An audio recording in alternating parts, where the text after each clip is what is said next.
Olá, nós estamos começando hoje o segundo HGAcast, com muito prazer. Hoje a gente tem o Renato Pastorello aqui com a gente, psicólogo aqui do hospital, que nos ajuda muito, e o Dr. Bruno Pompeu, diretor clínico, que nós vamos ter uma conversa sobre saúde mental. Nós estamos terminando o mês de conscientização da saúde mental. E hoje, conversando aqui com o Renato, ele alertou uma situação muito importante. Não vamos falar de doenças mentais, mas, sobretudo, de saúde mental. Então, eu deixo com vocês essa conversa, que eu acho que vai ser de muita utilidade para todos. Obrigada. Queria agradecer o convite à doutora Ana, ao doutor Bruno, grande colega, antigo colega, trabalhando já há muito tempo. Não vamos revelar, né, Bruno? Não vamos revelar. Não contemos. E é importante, doutora Ana, esse enfoque, a saúde mental, né? Porque existe muito preconceito em cima do problema quando fala mental, né? Porque logo, a primeira imagem que vem no inconsciente é uma pessoa com o olho arregalado, com cialorreia, babando, né? Vociferando, né? Não é isso. O que a gente tem que entender é, em alguns casos, a pessoa ela tem um sofrimento tão grande que ela tem um comportamento bizarro, mas isso não é a via de regra. O que a gente tem na realidade são sinais que muitas vezes passam despercebidos, que se tivessem atenção logo no início, a gente evitaria o quê? O sofrimento mental. A nossa intenção é evitar o sofrimento mental. O sofrimento mental dói na alma, né? Dói na mente da pessoa, e às vezes é uma dor tão grande. A gente já falou um pouco, já estudou muito a questão da automutilação, que quando o sofrimento mental está tão grande, ela só vê uma saída para esquecer, para fugir desse sofrimento, se automutilar, né? Agora, a gente conta com uma participação muito importante dos colegas, dos amigos, que podem estar observando, que podem estar orientando. E eu acho que hoje nós vamos dar algumas dicas de como orientar, como detectar precocemente, como diferenciar tristeza de depressão, que são coisas diferentes, né? Todo mundo já ficou triste. Fiquei triste porque gastei mais do que podia, fiquei triste porque meu carro quebrou, fiquei triste. Agora, a depressão já é diferente. A depressão, a pessoa ela não sente energia para levantar da cama, para pentear o cabelo, para tomar um banho, para pensar. Lembra um pouco até o burnout, que é algo que tem ocorrido muito na nossa época, né, a questão do burnout, mas lembra um pouco. Então, hoje a gente vai ter a possibilidade de estar passando para as pessoas que estão nos ouvindo essa questão, quais os caminhos que a saúde mental tem que seguir para que todo mundo seja feliz. Todo mundo quer ser feliz.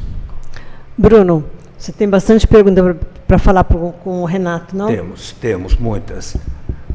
Renato, mais uma vez é um prazer recebê-lo ao lado da diretora.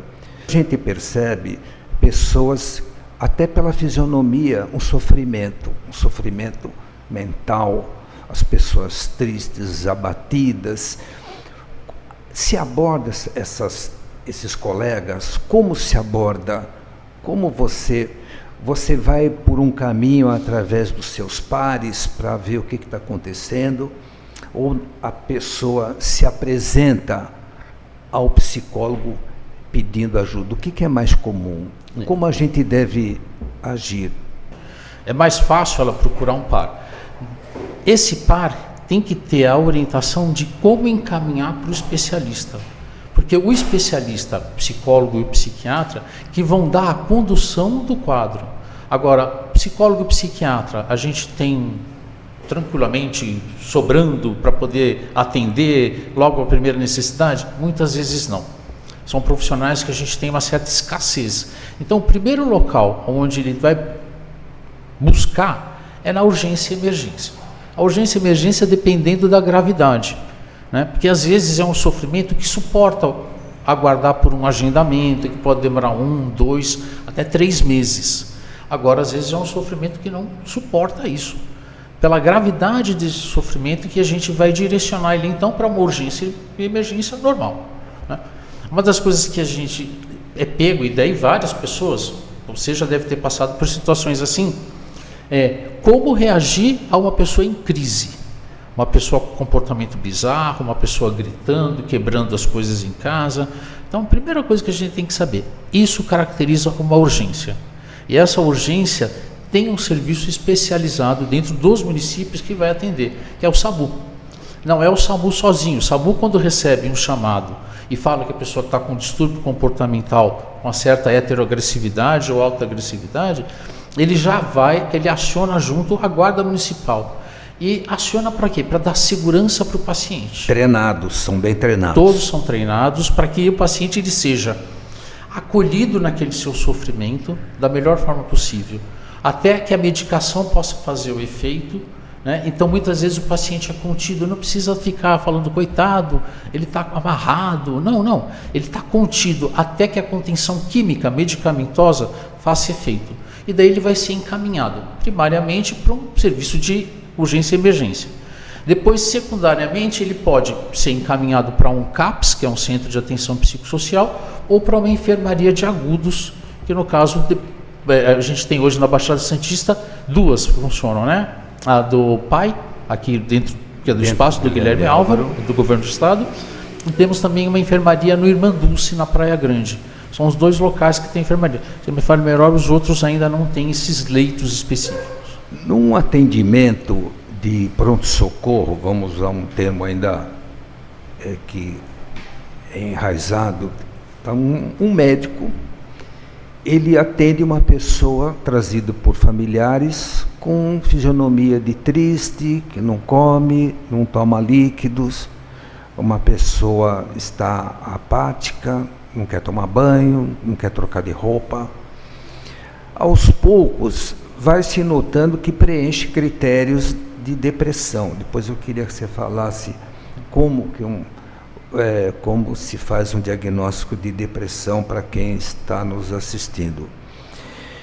Já medica, espera ser atendido por um especialista, sendo que só haverá marcação daqui 30 dias, confirma o diagnóstico pela história clínica, já sai medicado assim provisoriamente até ser atendido. Vamos supor, um paciente de um bairro de qualquer cidade dos 9 municípios aqui da Baixada.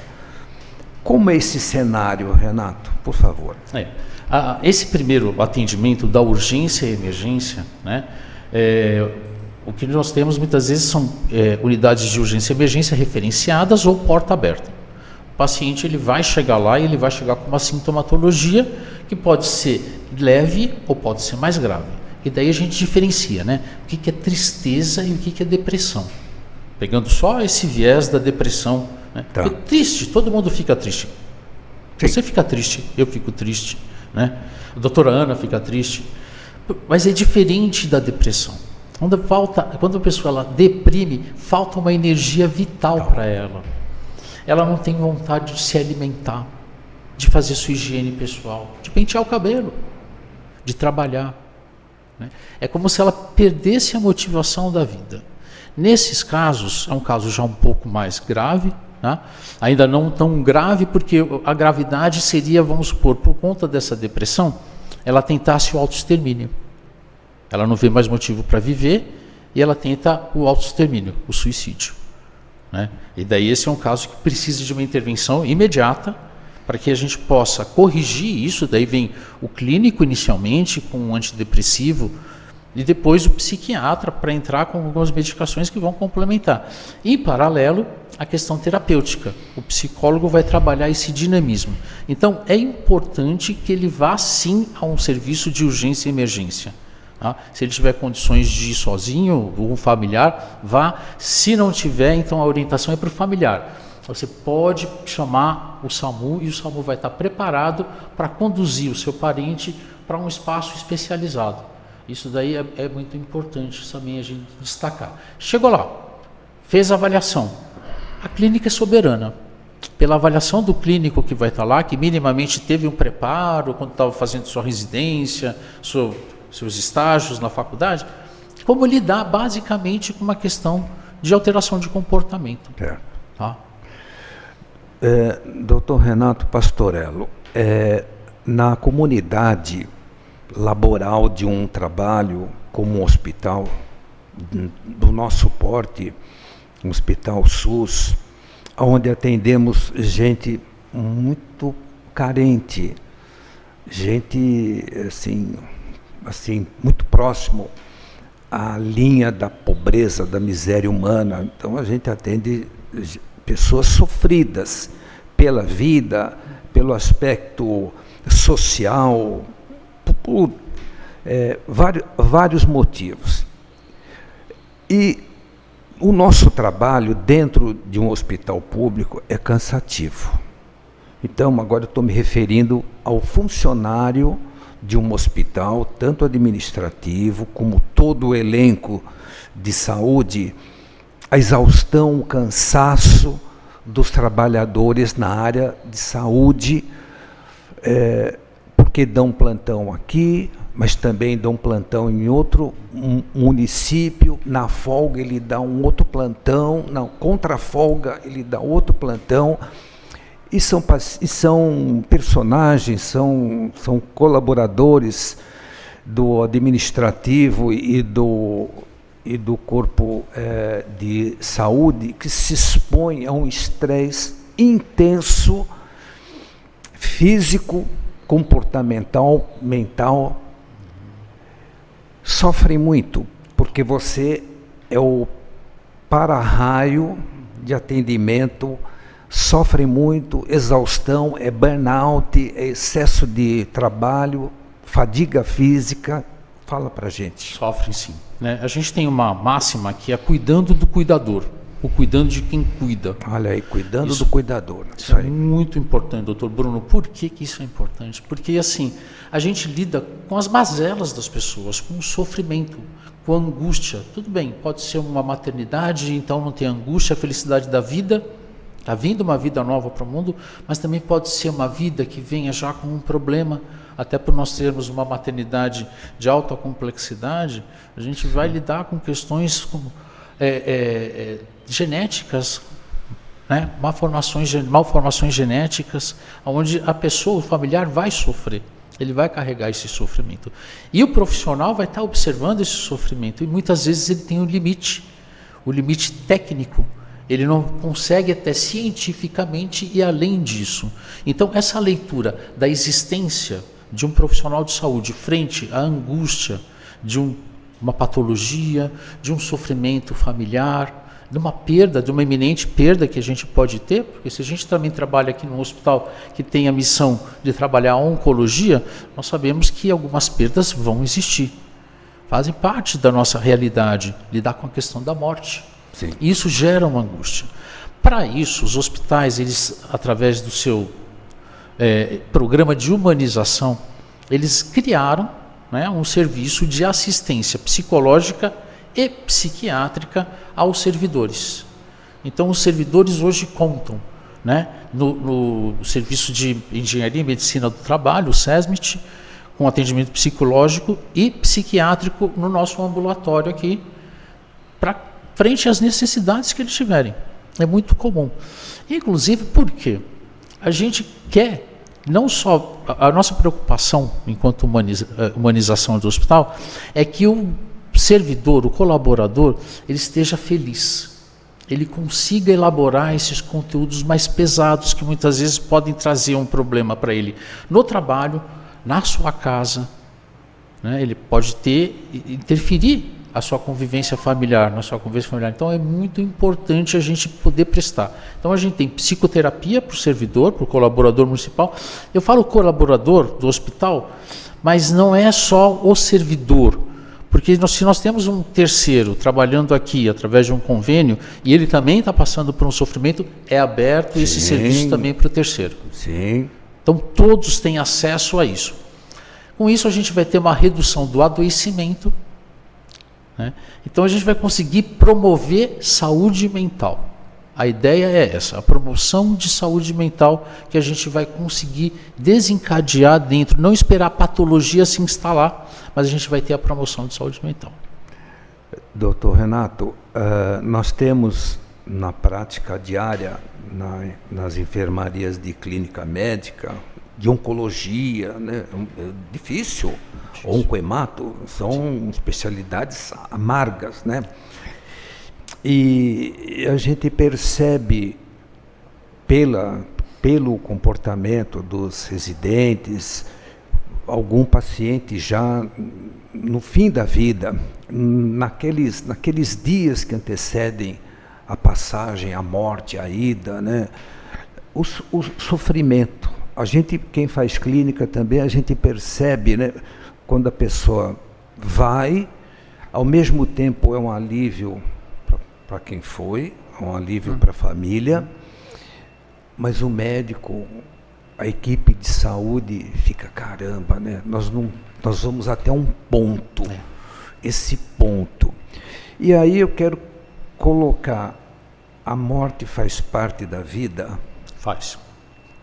É uma consequência. Essa eu acho que é a única certeza que a gente tem. É isso aí. É difícil. Vai chegar. Né? Agora, existe uma coisa que chama o morrer bem. O que é o morrer bem? O morrer bem é a gente retirar, dentro da possibilidade da ciência, o sofrimento de uma passagem. Chega em determinado momento onde não existe nenhum recurso científico, medicamentoso que vá poder curar aquele paciente. A patologia dele já chegou num ponto onde não existe cura, mas a gente pode sim trabalhar, e daí entra uma coisa que o Hospital Guilherme Álvaro desenvolve, que é o cuidado paliativo. É onde você evita que tenha esse sofrimento nesse momento de passagem do paciente e da família. É normal a gente ter um sofrimento, todo mundo vai ter, mas não algo que seja extremamente violador da existência, né? A pessoa vai entender que foi uma passagem.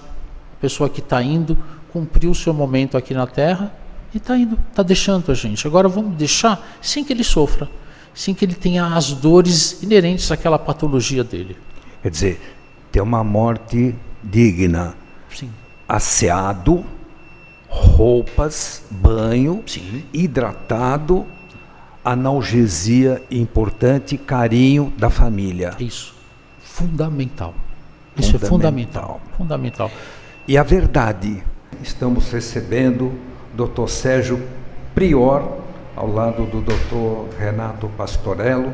Dr. Sérgio Prior, nosso psiquiatra, nosso grande psiquiatra do Hospital Guilherme Álvaro, já labutando, trabalhando há décadas aqui, e na prefeitura, onde nós temos a honra de trabalhar juntos nesse tempo todo, juntamente com o Pastorello.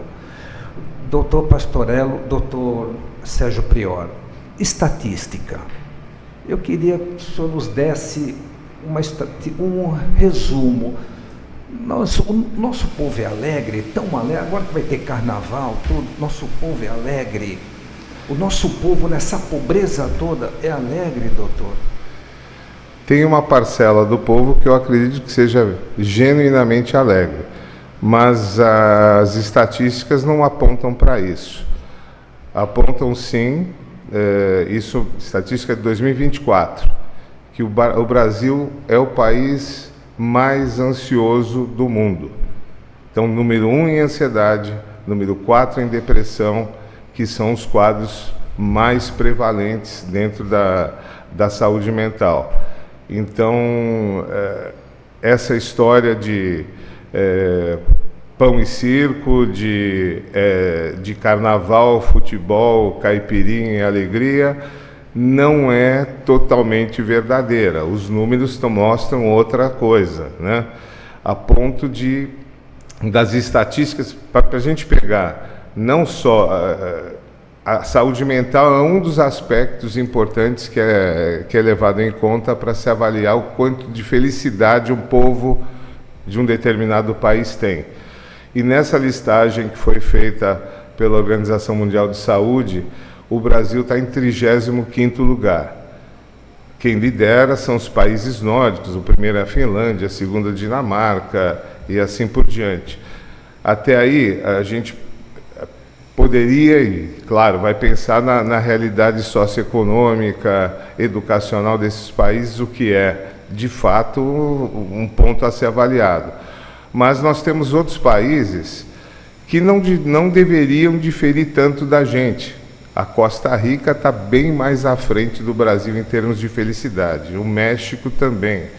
Então, por que, né, que o México e a Costa Rica, por exemplo, os dois países latino-americanos, norte-americanos como o México, mas uma cultura muito semelhante, tão distantes, tão à frente do Brasil em termos de felicidade? Muito embora a nossa é vendida a imagem da felicidade como sendo característica do povo brasileiro. Doutor Pastorello, quer comentar? Mas isso chama muita atenção, né? Vocês citaram dois exemplos aí que são muito clássicos: futebol e carnaval, né? É o país do futebol e o país do carnaval. Quando a gente observa qualquer evento fora do país, e daí vem aquelas pessoas, aquelas dançarinas com aquelas penas, a primeira coisa que você vai lembrar no teu imaginário é carnaval. E o que elas passam? Felicidade, né? Então, quer dizer, é uma coisa que a gente vende como uma felicidade, mas que de fato não corresponde à nossa realidade, né? A ansiedade até é um pouco comum. Hoje estava um pouco ansioso para participar do HGA-Cast, né? Mas daí eu fiquei mais tranquilo, cheguei, controlei a ansiedade. Doutor Bruno, amigo de muito tempo, doutor Sérgio, foi meu chefe, meu diretor na enfermaria psiquiátrica aqui. E sócio de consultório. Sócio de consultório, né? Mas controlei a minha ansiedade. O problema é quando eu não consigo controlar essa minha ansiedade e ela começa a se tornar prejudicial. Ela começa a me gerar um sofrimento. Dá para controlar? Dá. Desde que você possa buscar profissionais que vão te ajudar nesse controle, né? E daí eu vou citar, tem mais profissionais, mas assim, psicólogo, psiquiatra, né? Então, preparados para ajudar você a lidar com essa questão da ansiedade quando ela começa a tomar um vulto que começa a te prejudicar, te gerar sofrimento. Então, aquela alegria do futebol e do carnaval dá espaço para um sofrimento, para uma angústia, né? Que daí, como a gente já falou anteriormente, difere um pouco, né? A tristeza todo mundo tem. Todo mundo pode ficar triste, porque seu time perdeu, porque o salário não deu para esse mês, alguma coisa te dá, mas passa. Agora, quando você fica muito tempo com esse sentimento, você começa a deprimir, a não sentir força de viver, a não sentir aquela energia vital novamente. E daí você precisa de uma intervenção profissional. Pergunta para os dois. Nós temos no nosso SUS, estamos falando em Brasil, podemos jogar para a Baixada Santista. Nós temos estrutura, já que nós somos campeões nas doenças que mais prevalecem, ansiedade e depressão. Nós temos bons atendimentos, bons médicos treinados na área, nós temos datas de consultas próximas. Eu só consigo daqui 3 meses. Nós temos boas medicações ao paciente que não possa pagar. Temos isso. Aí a gente bate no... Nós temos profissionais, deveríamos ter uma estrutura capaz de lidar com esses números que são astronômicos. Porém, na prática, isso está longe de ser a realidade. Eu acabei de atender no ambulatório aqui de psiquiatria do Guilherme Álvaro, acabei de atender 4 pacientes, hoje pela manhã, de Mongaguá. Não tem casos, os 4 casos, ou era caso de depressões mais leves, ou de transtorno de ansiedade generalizada, nada que um colega, desde que existisse um ambulatório lá em Mongaguá, poderia lidar com isso, desde que ele tivesse uma equipe, né? Basicamente aquela equipe composta por psiquiatra, psicólogo, assistente social e enfermeiro, enfim, mas não tem. Então, o paciente tem que se deslocar. Estou falando de casos de agora, de atendido há 40, 50 minutos atrás. Teve que se deslocar de Mongaguá para cá, para passar por uma consulta, quando isso não deveria onerar a pessoa, que a família tem que vir, ou vem de condução própria, e às vezes sem condição financeira para isso, ou às vezes vem com condução do município e faz aquela transporte e terapia, empurra para um lugar que se fosse casos mais específicos, mais complexos, justificaria. Isso sim, deveria servir para isso. O que eu quero dizer? Que a assistência básica é muito ruim. E eu estou citando o caso de Mongaguá, que foi o exemplo de hoje. Isso vai se estender para outros tantos municípios, e mesmo Santos não escapa disso.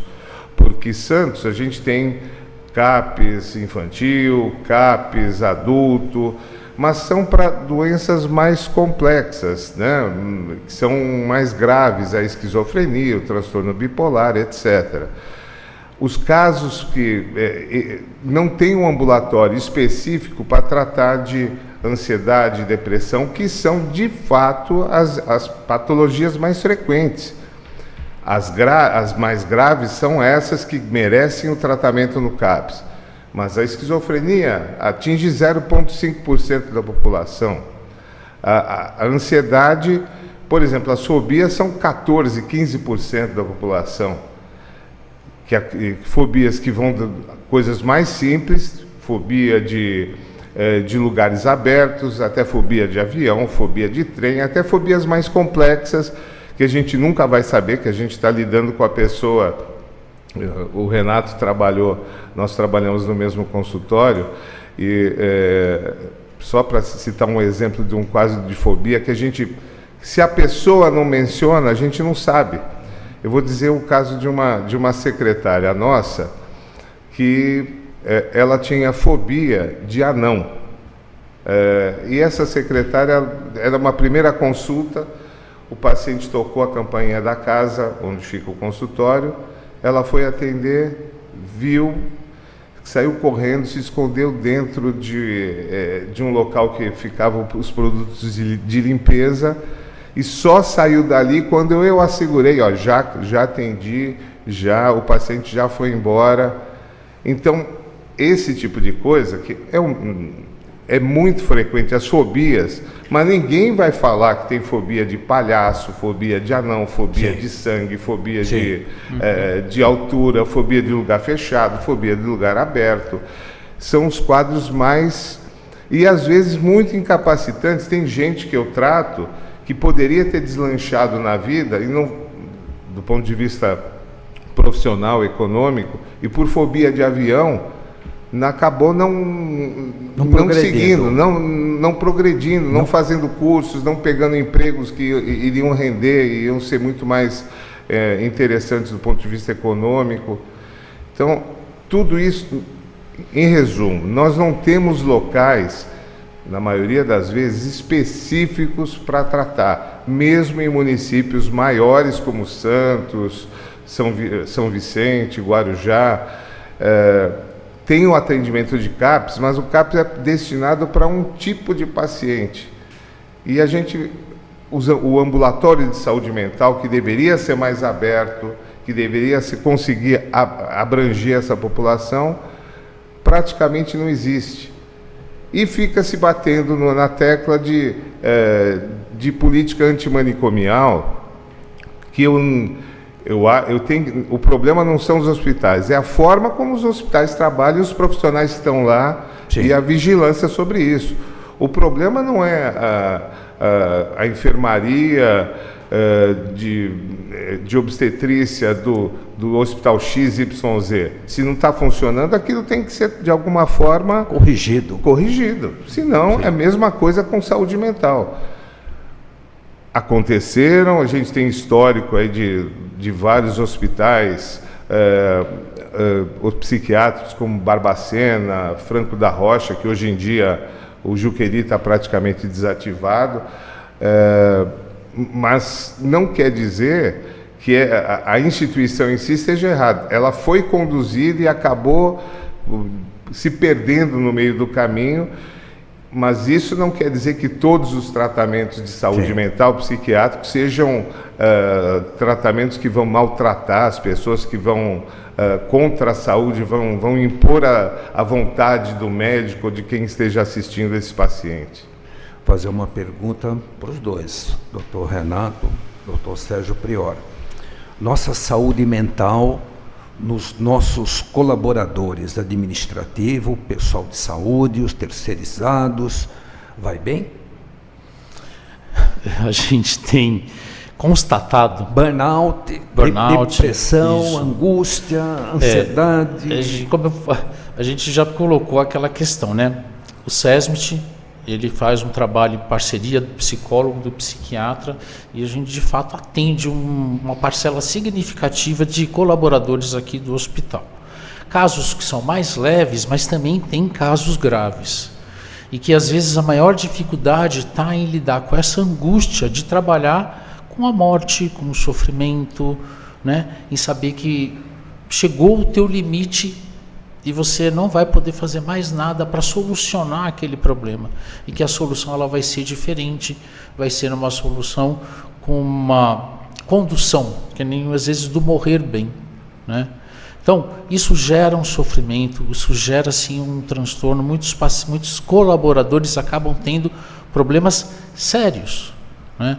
Tanto vendo, o Sérgio me encaminha paciente, como eu encaminho pacientes para ele, que assim, precisa dessa intervenção conjunta frente a esse sofrimento, que acaba atrapalhando na família, no relacionamento familiar, no relacionamento de outros empregos. Você citou, Bruno, aquela questão do o colaborador que tem 1, 2, 3 empregos. Como que está a mente dessa pessoa, né? Ele sai daqui, vai para uma UTI, sai da UTI, vai para uma emergência.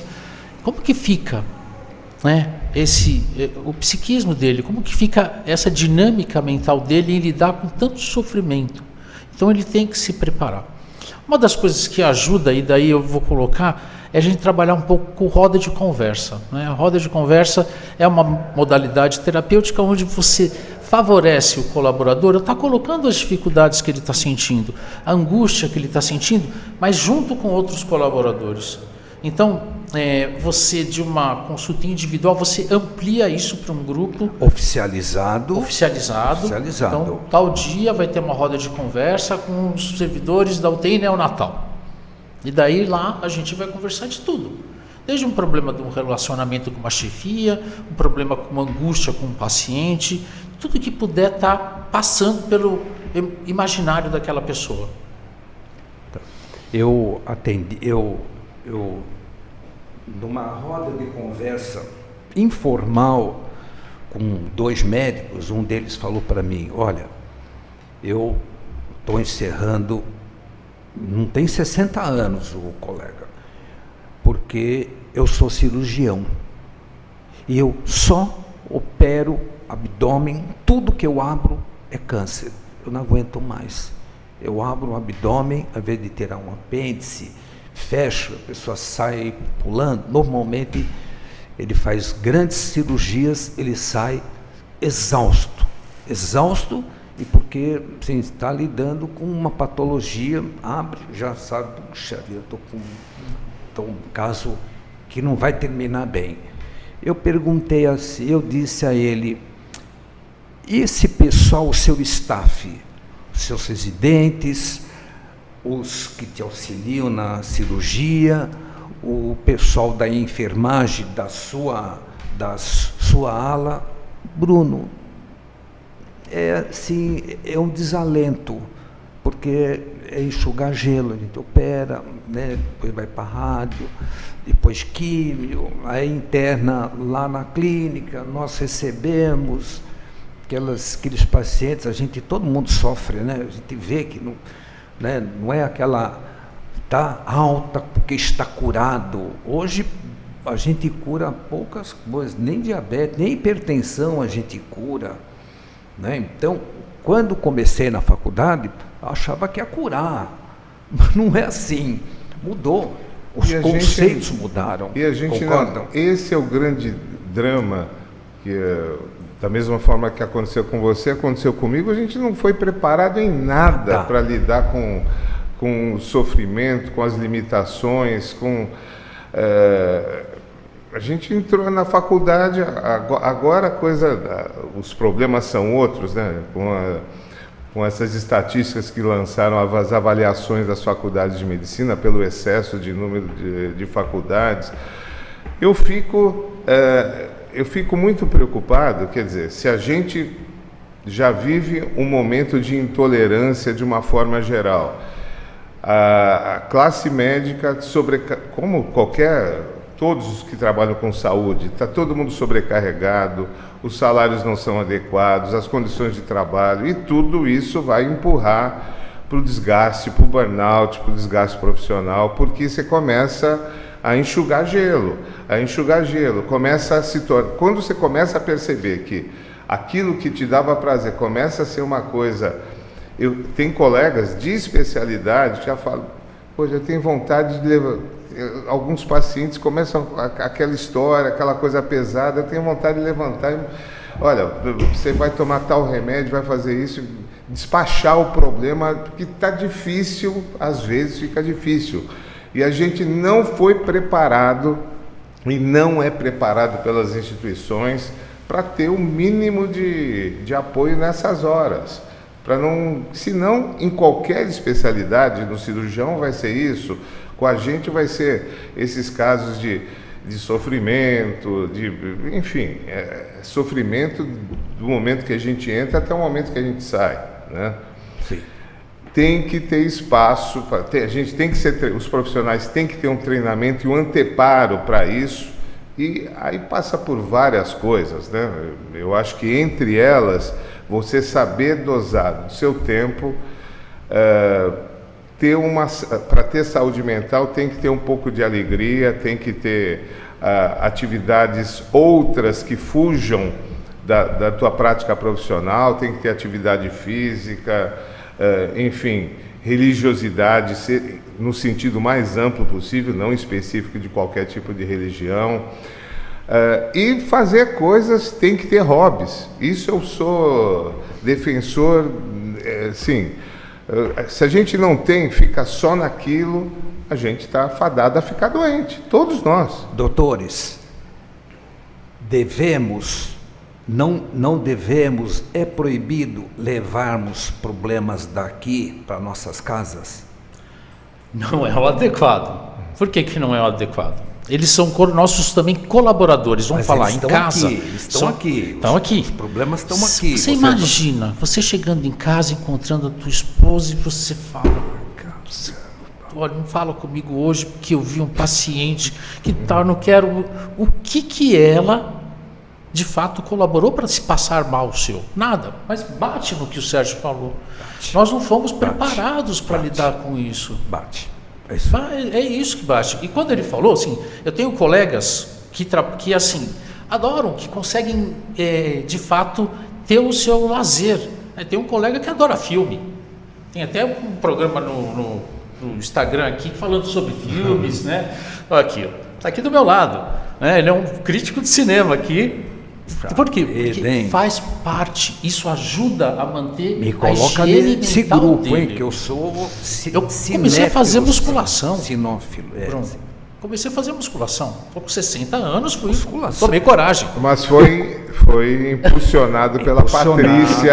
É verdade. Se a Patrícia não tivesse... Os amigos são para isso. Os amigos são para isso. Nunca é tarde buscarmos questões que tragam uma higiene mental para a gente, para que a gente possa elaborar, ajudar a elaborar esses conteúdos que são difíceis, são muito difíceis, mas nunca é tarde. Vocês contaram o vosso, eu vou contar o meu. Eu sou numismata, sou colecionador de moeda. É um mundo, eu mergulho nas minhas moedas e aquilo me dá uma calmaria. E eu tenho amigos que nós temos um grupo, então a gente troca. Claro. Aquilo é um mundo delicioso, né? É circunspecto, né? Eu e minhas moedas, uma lente desse tamanho, mas eu converso com elas, elas me conversam comigo. Eu estou na frente de 2 agentes da psiquiatria, elas conversam comigo, mas é fundamental nadar, atividade física, tocar um instrumento. Tem um colega nosso que falou, Bruno, depois que eu comecei a tocar saxofone, mudou minha vida. Puxa, que bacana, tal, olha, é uma delícia, tal. É bom, ele acha que é um grande músico, um grande saxofonista, tal. Ele acha. Nesse mundo que ele entrou, ele se acha um grande saxofonista americano. Faz gesto, não sei o que, é sensacional. Ele entrou na calmaria, né? Então, acho que é bom. Foi o jeito dele lidar. Foi o jeito. Não, e isso tem até, falando do sax, tem até um psiquiatra importante lá de Pernambuco, Amaury Cantilino, que ele é saxofonista. Esses hobbies são fundamentais para a saúde mental. A gente tem que ter outros interesses, vivenciar outras realidades, a não ser aquela que a gente está submerso todo santo dia. Não dá para ficar só nisso. Aqui no hospital, nós oferecemos algumas atividades que diminuem a tensão do dia a dia. Queria que vocês falassem. Temos a dança circular.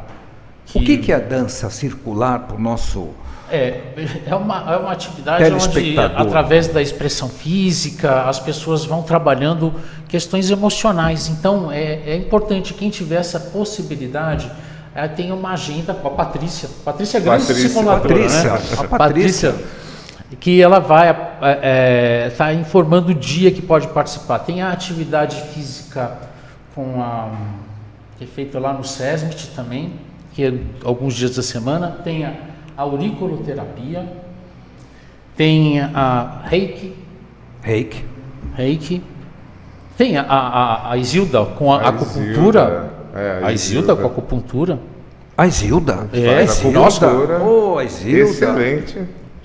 Grande parte dos colaboradores são pacientes dela. Não está oficializado o que eu vou contar, mas nós estamos programando, a doutora que tem mão para isso, a doutora Ana Beatriz, a nossa diretora, a gente fazer a cada tanto tempo, num fim de semana, a gente passar o dia aqui, a gente monta um esquema, como se fosse um piquenique, e limpando o hospital, porque todo mundo joga tampinhas, bituca de cigarro, joga aquilo, pisa em cima, peta, sujeira, e também o varredor não aguenta, né? Então nós vamos tentar montar aí uma atitude laboral a cada tantas semanas, a gente fazer um congraçamento, nós vamos ter contato com árvores, plantas, vai ser nós estamos montando essa ideia e ao mesmo tempo tirar lixo limpo, plástico.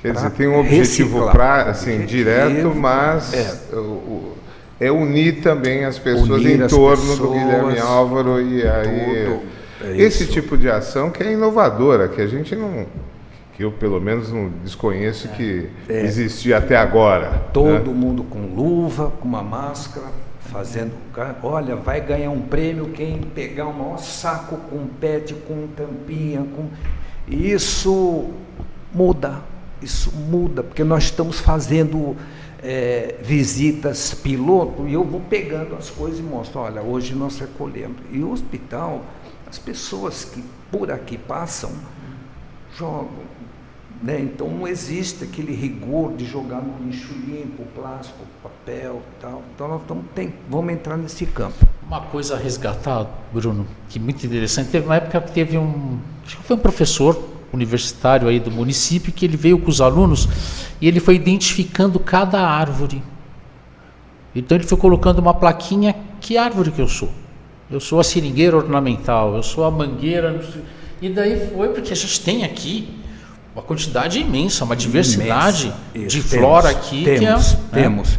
Quem está nos ajudando é o Carlos Tomé, o cardiologista, profundo conhecedor de árvores, de plantas, de flores, de frutos. Então ele está engajado. Legal. Ali em frente à clínica médica tem um jardim grande, você vai ver, vai ter impressão, nossa, quanta folha. Propositadamente aquelas folhas secas estão servindo de ter um local para se decompor, e aí aquilo tudo será triturado e voltará como adubo. Maravilha. Então aquilo propositadamente é colocado aquelas folhas. E as pessoas que olham aquilo, eu vou jogar porque está no lixo. Não, aquilo, as folhas estão, entre aspas, decantando na natureza, aquilo vai se decompondo e vir. Então são propostas que a gente... Isso é saúde mental. Isso é saúde mental. Isso é saúde mental. Utilizar, isso é uma situação, utilizar o potencial de todos os funcionários desse hospital, cada um com sua particularidade. Tem um que faz massoterapia, tem outro que entende de numismática, o outro entende de cinema, o outro entende de futebol. Eu acho que talvez organizar, poder de alguma forma organizar isso e exibir, estimular que outras pessoas possam, cada uma de acordo com seu gosto pessoal, possam. Isso também faz parte, né? As pessoas não ficarem engessadas numa mesmice, por exemplo, futebol. Há outras coisas além. Não falando mal do futebol, que eu gosto de futebol. Eu também. Sofro aqui com o meu time, o peixe, mas tudo bem, né? Hoje é dia de sofrimento. Hoje é dia de sofrimento. Eu não me manifesto, porque o meu alviverde... Puxa vida. Você não tem do que... A tua saúde mental está mais preservada que a nossa, que torcedores do Santos, viu? Acho que podemos dar encerramento. Ótimo.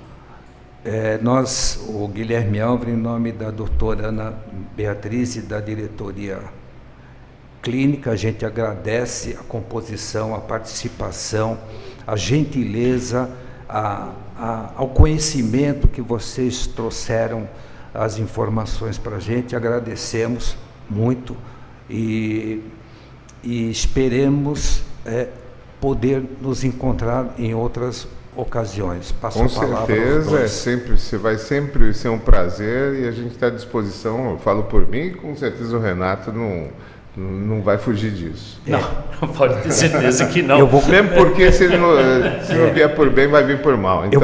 Eu vou fazer uma propaganda. Há uns 2 anos, no meio da pandemia, a Pinacoteca abriu um curso para contar história, para as pessoas aprenderem a contar história. E eu me inscrevi, eu falei para mim, eu vou lá, né? Porque eu sou contador de história, eu gosto de contar casos e tal.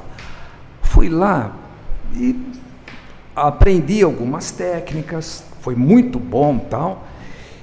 E eu falei aqui no hospital, acho que para a Patrícia, a gente tem que fazer um grupo. Sempre a Patrícia. De contar história. Contar história, mas aquela história que tem começo, meio e fim, que faça as pessoas rirem. Tal. Então, em breve, nós teremos os contadores de história. Geralmente, eu aumento, mas não invento. Não, mas eu quero que você fale do João Octávio. Como? João Octávio. O João Octávio. Ele tem tiradas Bruno, é um contador nato. João Octávio, João Octávio. Fruto proibido, produto concepto, fruto proibido de um amor de Escolástica Rosa com Conselheiro Nébias. Bruno sabe os detalhes. Muito obrigado, foi uma honra tê-los. Obrigado e a você, Bruno. Daqui poucas semanas, 3º podcast. Agradecemos a toda a equipe técnica. Viva o Guilherme Álvaro, muito obrigado. Viva o Guilherme Álvaro. Obrigado.